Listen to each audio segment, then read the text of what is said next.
Fala, parceiro, beleza? Aqui é o Zé do Volante, seu companheiro das estradas, de volta com uma história que vai fazer o coração acelerar e o cabelo da nuca arrepiar. Meu nome é José Aparecido, mas para os amigos e para os ouvintes do canal, sou só o Zé, o cara que roda o Brasil com um Scania velho, carregando carga e histórias que ninguém explica. Hoje vou contar algo que aconteceu comigo, numa noite abafada de 2023, na rodovia estadual que corta o interior de Alagoas, lá para as bandas de São Miguel dos Campos. Essa não é só uma história minha, não.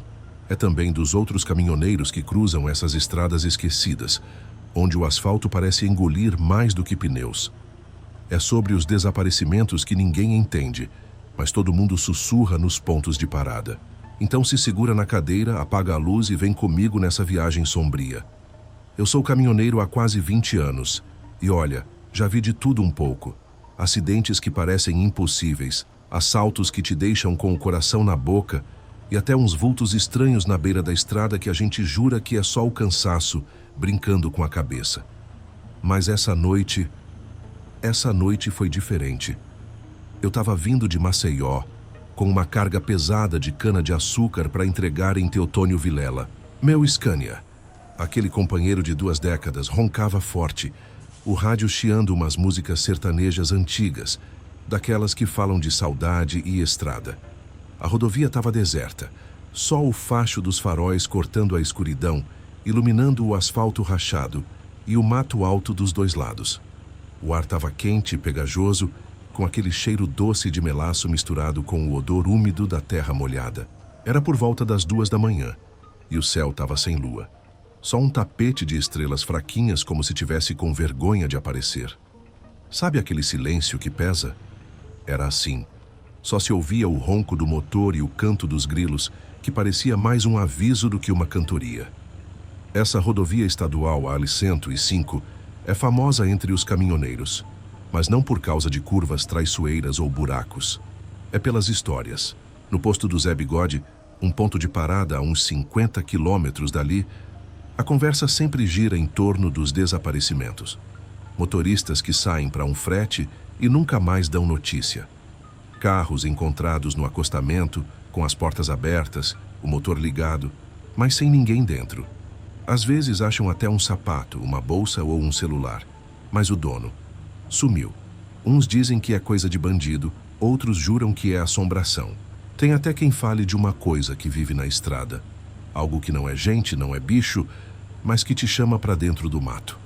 Eu sempre achei que era lorota, conversa de quem passa tempo demais sozinho na boleia. Afinal, a estrada já é dura o suficiente, não precisa de fantasma para complicar. Mas naquela noite eu comecei a duvidar das minhas próprias certezas. Tudo começou quando eu vi um carro parado no acostamento, a uns 30 quilômetros do próximo povoado. Era um Fiat Marea velho, daqueles de 1995, com a pintura descascada e o pisca-alerta piscando devagar, como se fosse um coração cansado. Não tinha sinal de gente por perto. Nem motorista, nem passageiro, nada. Só o carro ali, largado no meio do nada, como se tivesse sido esquecido pelo tempo. Parei o caminhão uns metros à frente, com aquele instinto de caminhoneiro que te obriga a checar se alguém precisa de ajuda, mesmo sabendo que pode ser encrenca. Desci, a lanterna na mão. O ar quente grudando na pele e aquele cheiro forte de gasolina misturado com o mato úmido. O silêncio era tão pesado que dava para ouvir o zumbido do motor do meu Scania a metros de distância, misturado com o farfalhar do vento no capim alto. Me aproximei do Maré e o frio na espinha veio de uma vez, mesmo com o calor de quase 30 graus. A porta do motorista estava entreaberta e dentro do carro tudo parecia normal demais. Um maço de cigarros no banco do passageiro, uma garrafa d'água pela metade rolando no assoalho, um chaveiro com um santinho de São Cristóvão pendurado no retrovisor. No banco de trás, uma mochila velha com um zíper meio quebrado e um cheiro de mofo que subia quando a lanterna batia no tecido. Era como se o motorista tivesse parado para mijar no mato e nunca voltado. Gritei um "ô de casa, mo pro escuro", mas só o eco da minha voz respondeu, misturado com o canto dos grilos que parecia mais alto agora, quase zombeteiro. Olhei para o mato ao redor mas os faróis do caminhão não iluminavam além de uns poucos metros. O resto era só escuridão, densa como se engolisse a luz. Foi aí que me lembrei do tio Geraldo, meu tio-avô, que também era caminhoneiro. Ele rodava essa mesma estrada nos anos 70, carregando açúcar e algodão entre Maceió e o interior. Em 1976 ele sumiu. Não deixou carta, nem pista, nem corpo. Só encontraram o caminhão dele, um FNM velho, parado na beira dessa mesma rodovia, com a porta aberta e o motor ligado. Minha mãe, que era adolescente na época, contava que o tio Geraldo era o orgulho da família. Mas também tinha seus segredos. Ele falava de coisas estranhas que via na estrada, luzes que não explicava, vozes que chamavam seu nome. Minha avó dizia para ele parar com essas histórias que era coisa do demônio. Mas ele insistia, até o dia que não voltou. Minha mãe nunca falava muito sobre isso, só dizia que ele se perdeu na rodovia. Era um segredo de família, daqueles que a gente evita tocar como uma ferida que nunca cicatriza. Ali, parado na frente daquele Maréia, a história do tio Geraldo voltou com tudo, como se ele estivesse me sussurrando alguma coisa do além. Voltei para o caminhão, o coração batendo mais rápido do que eu queria admitir. Liguei o rádio CB, aquele que a gente usa para conversar com outros motoristas, e chamei no canal. Alô, alô, aqui é o Zé do Volante. Alguém na escuta? Tô na L105, perto do quilômetro 120, achei um carro parado aqui, parece abandonado. Silêncio. Só o chiado do rádio, como se a estrada tivesse engolido as vozes também. Tentei de novo, mudando de canal. Mas nada. Isso é raro, porque sempre tem algum colega acordado falando besteira, pedindo dica de estrada ou reclamando do frete. Aquele silêncio era errado, pesado, como se o próprio ar estivesse segurando o fôlego. Senti um arrepio, e não era do vento. Era como se a estrada tivesse olhos, me observando, esperando meu próximo passo. Decidi seguir viagem, mas antes anotei a placa do Maréia no caderninho que guardo no painel, com a data. 23 de agosto de 2023. Enquanto acelerava, os faróis iluminaram uma placa torta na beira da estrada. Bem-vindo a São Miguel dos Campos. Só que por um segundo, juro que vi a palavra cuidado escrita em vermelho, como se alguém tivesse rabiscado com tinta fresca que escorria. Pisquei, olhei de novo, e a placa estava normal, só o nome do município em letras desbotadas. Zé, é o cansaço, pensei, tentando me convencer. Mas o frio na espinha não passava, e no fundo da mente, a voz da minha mãe ecoava, contando do tio Geraldo, do caminhão vazio, do vazio que ele deixou na família. Eu não sabia, mas aquela noite estava só começando, e a rodovia tinha um jeito de me puxar para algo que eu não estava preparado para enfrentar. Voltei para a boleia do meu Scania com o coração ainda disparado, tentando me convencer que o Maréia abandonado era só mais um caso de pane ou um motorista que resolveu dar uma volta no mato e se perdeu. Mas, no fundo, eu sabia que algo não batia. O ar estava pesado, como se a noite tivesse engolido todo o oxigênio, e aquele cheiro de melaço misturado com gasolina parecia grudar na minha pele. Liguei o motor, o ronco grave do caminhão quebrando o silêncio, mas nem isso afastava a sensação de que a estrada estava me observando. Acelerei, querendo deixar aquele trecho para trás, mas a rodovia AL105 tinha outros planos. Uns 10 minutos depois, ainda com a imagem da placa Cuidado piscando na minha cabeça, o rádio CB finalmente chiou. Uma voz rouca, quase engolida pela estática, cortou o silêncio. Zé do Volante? Tu tá onde, irmão? Era o Carlão, um caminhoneiro velho de guerra que roda o Nordeste há mais tempo que eu. Ele estava a uns 20 quilômetros à frente, voltando de um frete em Arapiraca. A voz dele estava estranha, tremida, como se tivesse visto algo que não queria contar. Tô na L105, Carlão, perto do quilômetro 130. Achei um Maréia parado no acostamento, abandonado. Tu sabe de algo? Silêncio. O chiado do rádio voltou mais alto, como se estivesse zombando da minha pergunta. Quando Carlão respondeu, a voz estava mais baixa, quase um sussurro. Zé, sai dessa estrada. Agora. Não para. Não olha para o mato. Só acelera. Eu ri, meio nervoso, tentando aliviar a tensão. Ô Carlão, para de lorota. É só um carro parado, deve ser pane. Tô imaginando coisa. Mas ele não riu de volta. Zé, eu vi ele. O mesmo cara. Ele estava na estrada, parado, olhando para mim. Não era gente, Zé. Não era.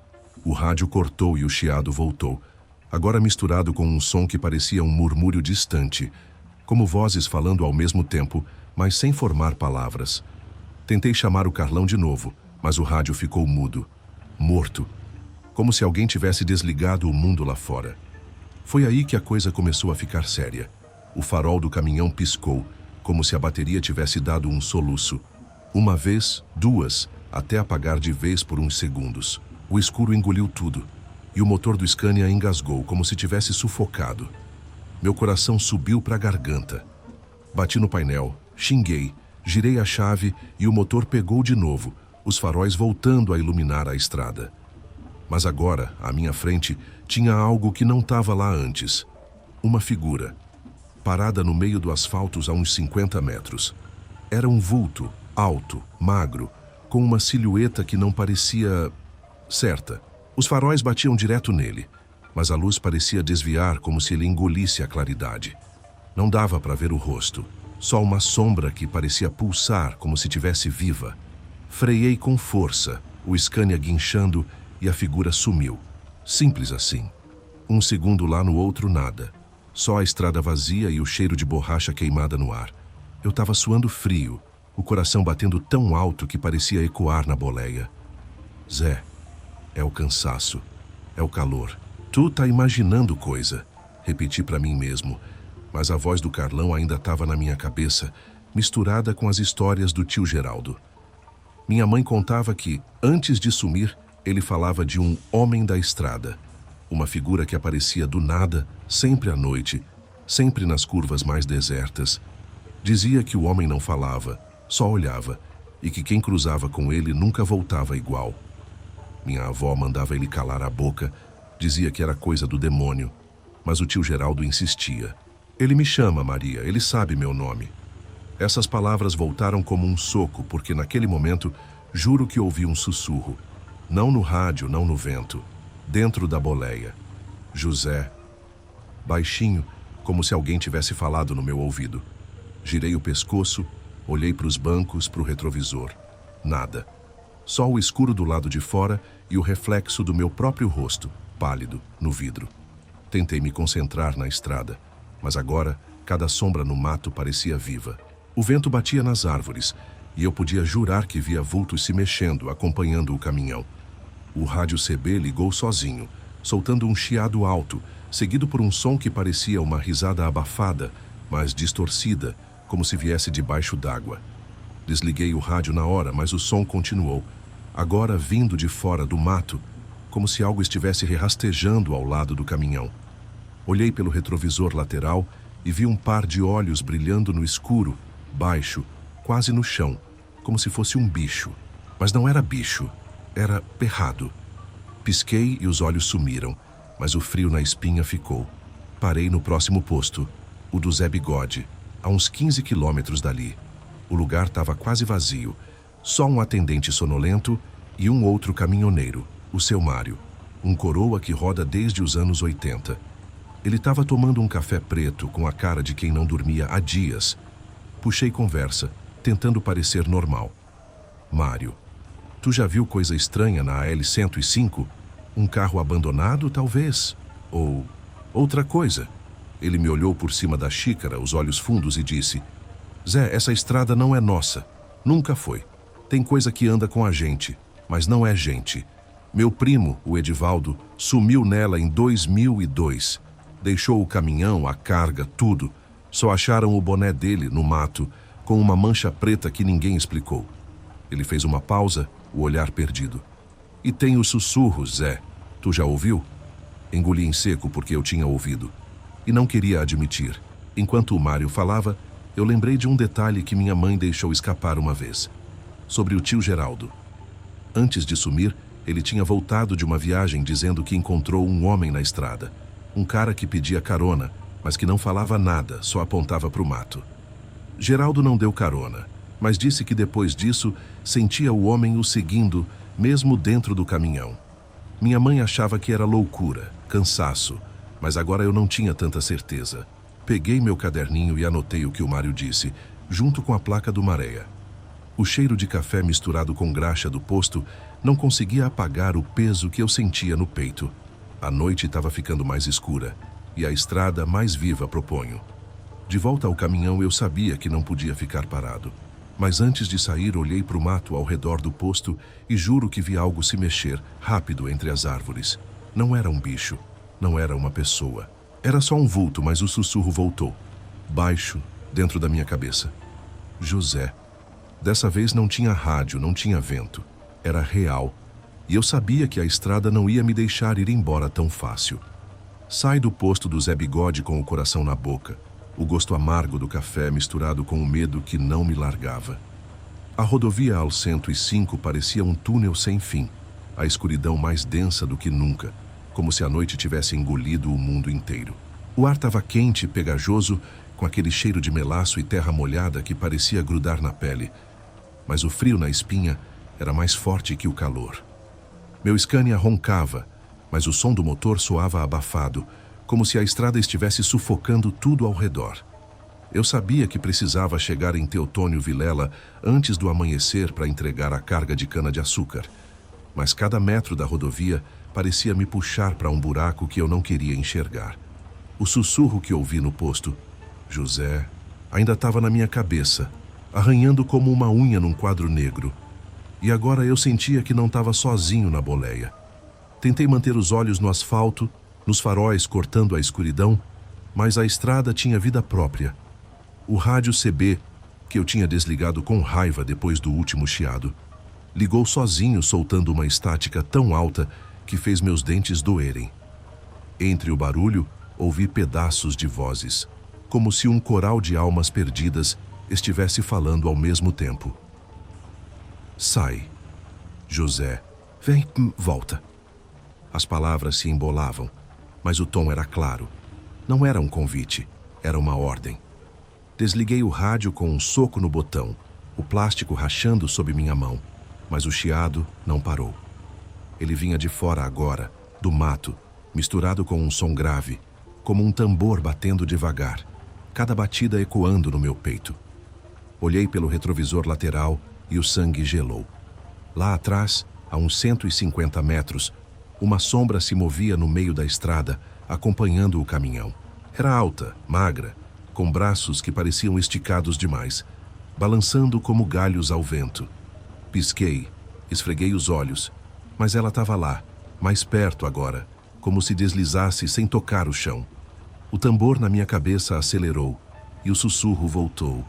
José, você já viu. Eu estava a uns 12 quilômetros de Teotônio Vilela, quando a coisa ficou insuportável. O motor do Scania engasgou, como se algo tivesse apertado o carburador. Os faróis piscaram 1, 2 vezes, e então apagaram de vez, deixando o caminhão no escuro. O motor morreu, e o Scania deslizou até parar. O silêncio engolindo tudo. Nada de grilos, nada de vento, só o som da minha respiração, rápida, rasgando o ar. Tentei girar a chave, mas o motor não dava sinal de vida. Bati no painel, xinguei todos os santos, mas nada. Foi aí que o cheiro chegou. Não era o melaço doce da carga, nem a gasolina do Maréia abandonado.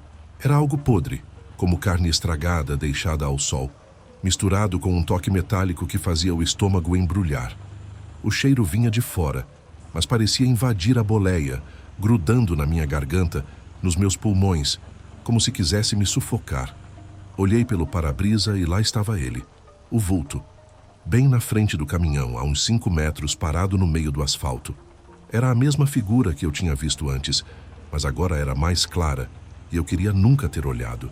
Ele era alto, mais de 2 metros, com uma silhueta que parecia tremer nas bordas, como se fosse feita de fumaça preta. Não tinha rosto, só uma mancha escura onde a cara deveria estar. Mas eu sentia ele me encarando, não com olhos, mas com algo que cavava fundo na minha alma, como se soubesse tudo sobre mim. Meus medos, meus erros, o vazio que carrego desde que perdi meu pai.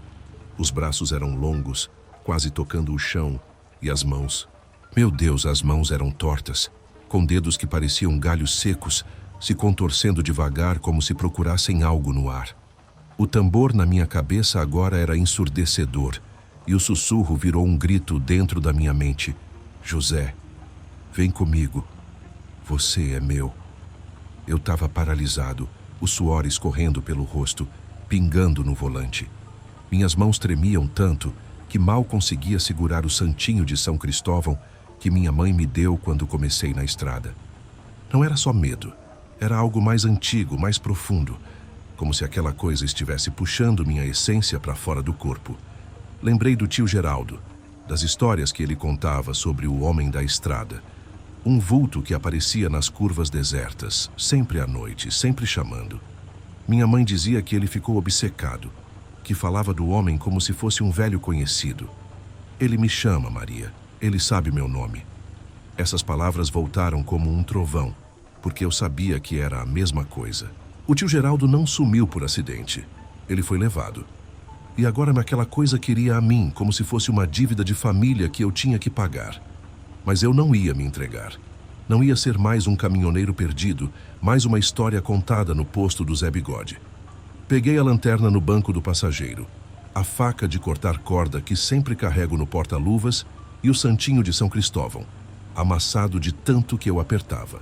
Se tu é de Deus, me ajuda agora, murmurei, a voz tremendo, mas com uma raiva que começava a crescer dentro de mim. Abri a porta da boleia, o cheiro podre batendo como uma parede, tão forte que quase me fez vomitar. Desci, os pés tocando o asfalto, que parecia quente demais, vibrando com o mesmo tambor que martelava na minha cabeça. A coisa ainda estava lá, parada, mas agora parecia mais sólida, como se estivesse se formando, puxando pedaços da escuridão para virar carne. Quem é você? O que você quer? Gritei, a voz ecoando na estrada vazia. A figura não respondeu, mas o sussurro na minha mente ficou mais claro. José, você já é meu, como ele foi, como todos foram. Ele quem? Tio Geraldo, o motorista do Maréia, o primo do seu Mário. Minha cabeça girava, mas eu sabia que não podia hesitar. Dei um passo à frente, a lanterna tremendo na mão, e apontei o facho direto na coisa.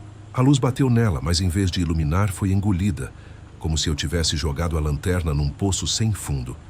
A figura deu um passo na minha direção e o asfalto rachou sob os pés dela, com um estalo que parecia osso quebrando. O tambor na minha cabeça virou um trovão e o sussurro agora era um rugido. Vem! Senti uma força me puxando, não o corpo, mas algo dentro de mim, como se minha alma estivesse sendo arrancada. Minha visão embaçou e por um segundo vi flashes. O tio Geraldo parado na mesma estrada, o rosto pálido, os olhos vazios. O Maréia vazio, com pegadas pretas no mato. E outros rostos, dezenas deles, todos olhando para mim, como se pedissem ajuda. Foi aí que tomei a decisão. Não sei se foi coragem, desespero, ou o sangue quente de quem já enfrentou muita coisa na vida, mas levantei o santinho de São Cristóvão e gritei com toda a força que me restava. Você não me leva, não leva mais ninguém. Joguei a lanterna com tudo, mirando o peito da coisa, e quando ela bateu, houve um som que não era deste mundo. Um guincho agudo, como 1000 vozes gritando ao mesmo tempo, fez meus ouvidos sangrarem e o vidro do caminhão trincar. A figura recuou, a silhueta tremendo como se a luz, mesmo engolida, tivesse queimado. O cheiro podre sumiu por um instante e o tambor na minha cabeça parou, deixando só um zumbido. Corri de volta para a boleia, as pernas moles, tranquei a porta e girei a chave, rezando para qualquer força que estivesse ouvindo. O motor pegou na primeira, os faróis voltaram e pisei no acelerador como se minha vida dependesse disso. E dependia. Mas enquanto acelerava, olhei pelo retrovisor e a coisa ainda estava lá parada no meio da estrada. Agora, ela tinha uma forma mais clara e eu queria nunca ter visto. Não era só um vulto. Era um homem, ou algo que já foi homem, com a roupa rasgada, a pele cinza, como cinzas molhadas. O rosto, Deus. O rosto era uma fenda, com um sorriso que não era sorriso, cheio de dentes tortos, pretos, brilhando como óleo. Nos olhos, não tinha olhos, só buracos profundos, mas eu sabia que ele me via. Ele levantou a mão apontando para mim, e o sussurro voltou baixo, mais claro. Você vai voltar. A estrada tremeu, e por um segundo, juro que vi outras figuras saindo do mato, todas iguais, todas apontando. Pedi um pingado e sentei num canto do boteco, tentando juntar os cacos do que tinha acabado de viver. O rádio do boteco tocava uma música sertaneja antiga, daquelas que falam de saudade e estrada, mas o som parecia distante, como se eu estivesse separado do mundo por uma parede de vidro. Minha cabeça girava com as imagens do vulto, do asfalto rachando, do guincho que ainda ecoava nos meus ouvidos. Peguei meu caderninho, onde tinha anotado a placa do Maréia e as palavras do seu Mário, e comecei a escrever o que aconteceu. O rádio ligando sozinho, o cheiro podre, a figura sem rosto apontando para mim. Minha mão tremia tanto que a caneta rasgava o papel, e as palavras saíam tortas, como se o próprio ato de escrever fosse um risco. Foi aí que notei o santinho de São Cristóvão, que eu tinha guardado no bolso da camisa. Quando o puxei, vi uma mancha preta no papel, como se ele tivesse sido queimado, mas sem cheiro de fumaça. A mancha parecia pulsar, como uma veia viva, e eu joguei o santinho na mesa, o coração disparando de novo. Era como se a coisa tivesse deixado um pedaço dela comigo, uma marca que eu não podia apagar. No boteco, um caminhoneiro que eu não conhecia estava sentado a 2 mesas de distância, tomando uma cerveja apesar da hora. Ele era velho, com a pele curtida pelo sol, barba rala e olhos fundos que pareciam carregar mais histórias do que ele contava. Ele me olhou por tempo demais, como se soubesse algo que eu não queria admitir. O dono do boteco, um sujeito gordo com um avental manchado, passou por ele e ouviu o velho perguntar, baixo: "Ei, esse aí não é o Zé do Volante? O que roda a AL 105? O dono confirmou, e o caminhoneiro, que se apresentou como Chico Velho, veio para minha mesa, arrastando uma cadeira sem cerimônia. "Tu tá com a cara de quem viu o que não devia, Zé", ele disse, a voz rouca de anos de cigarro e noites sem dormir. "Foi na 105, não foi? Perto do Quilombo Velho, aquele trecho amaldiçoado?" Engoli em seco, porque ele tinha acertado em cheio. O Quilombo Velho era um povoado abandonado, onde dizem que coisas estranhas acontecem desde os anos 70, o mesmo trecho onde vi o Maréia e enfrentei a coisa. Chico Velho acendeu um cigarro, o cheiro de tabaco se misturando ao café e à graxa do boteco, e começou a contar sua história. Em 1989, ele estava voltando de um frete em Arapiraca, quando viu um vulto na AL 105, parado no meio da estrada, chamando seu nome. Era como se ele soubesse tudo sobre mim, Zé. Meu nome, meus medos, até coisas que eu nunca contei para ninguém. Ele escapou como eu, mas nunca mais foi o mesmo.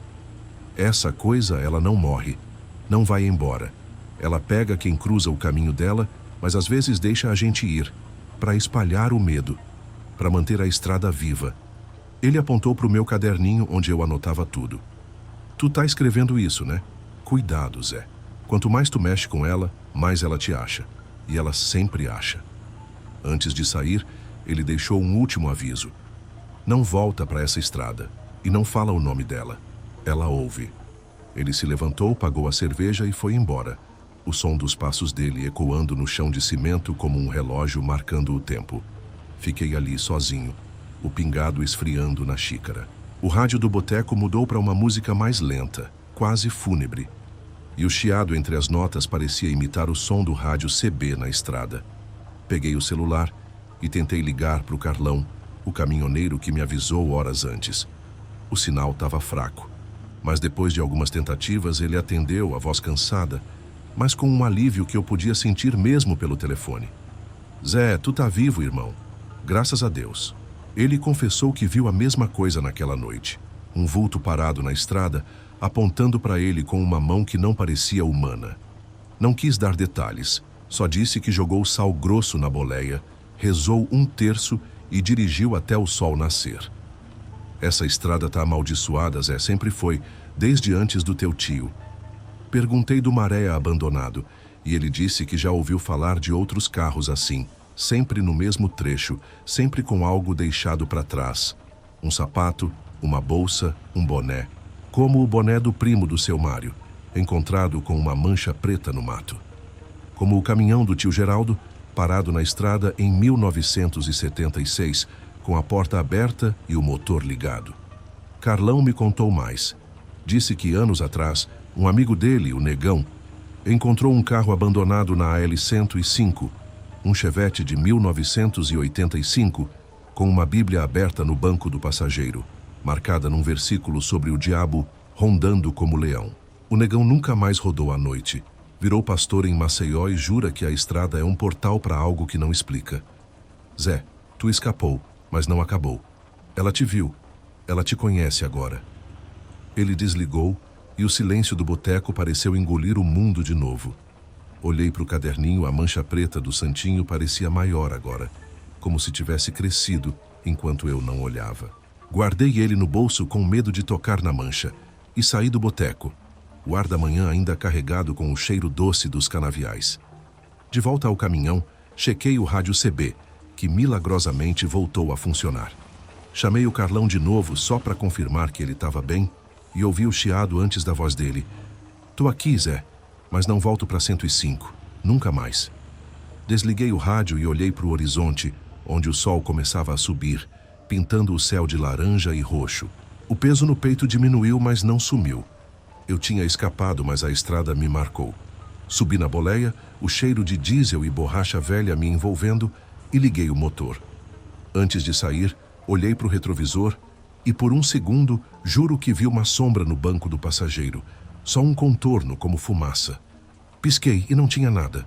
Só o caderninho aberto na página onde escrevi tudo, com a mancha preta do santinho grudada no papel, como uma assinatura da rodovia. O sol estava nascendo, mas a AL-105 não dorme. Ela estava lá, quieta, esperando o meu próximo erro. O sol já estava alto quando deixei Teotônio Vilela, o Scania roncando baixo, como se ele mesmo estivesse exausto depois daquela noite infernal.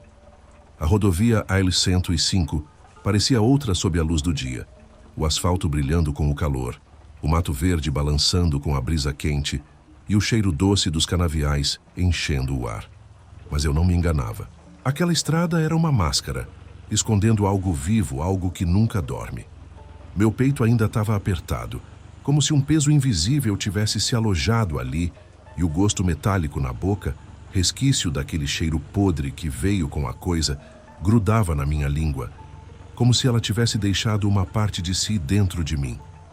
No banco do passageiro, o caderninho com a mancha preta do santinho de São Cristóvão parecia me encarar, e eu evitava tocar nele. Era como se, ao mexer, eu pudesse chamar ela de volta. A coisa sem rosto, com mãos de galhos secos e buracos no lugar de olhos, que quase me arrastou para o mesmo vazio onde o tio Geraldo sumiu. Dirigi em silêncio, o rádio CB desligado. Não queria ouvir chiado, vozes ou qualquer coisa que pudesse me lembrar do que vivi. O sol queimava o asfalto, criando miragens que tremulavam como fantasmas, mas nenhuma delas me enganava. Eu sabia que a AL-105 estava me observando. Quieta, paciente, como um predador que deixa a presa pensar que escapou. Cheguei em Maceió por volta das 10 da manhã, o barulho da cidade, buzinas, vozes, o grito dos vendedores no mercado de peixe, me puxando de volta para o mundo dos vivos. O cheiro de sal e maresia misturado com o odor de fritura das barraquinhas era quase um alívio, mas o frio na espinha não sumia. Parei no porto, onde pegaria outro frete, e desci do caminhão, as pernas ainda moles, como se tivessem esquecido como se anda. O calor estava insuportável, o sol queimando a nuca, mas o arrepio que me acompanhava era mais forte que qualquer calor. No porto, encontrei o Carlão, o caminhoneiro que me avisou na noite anterior.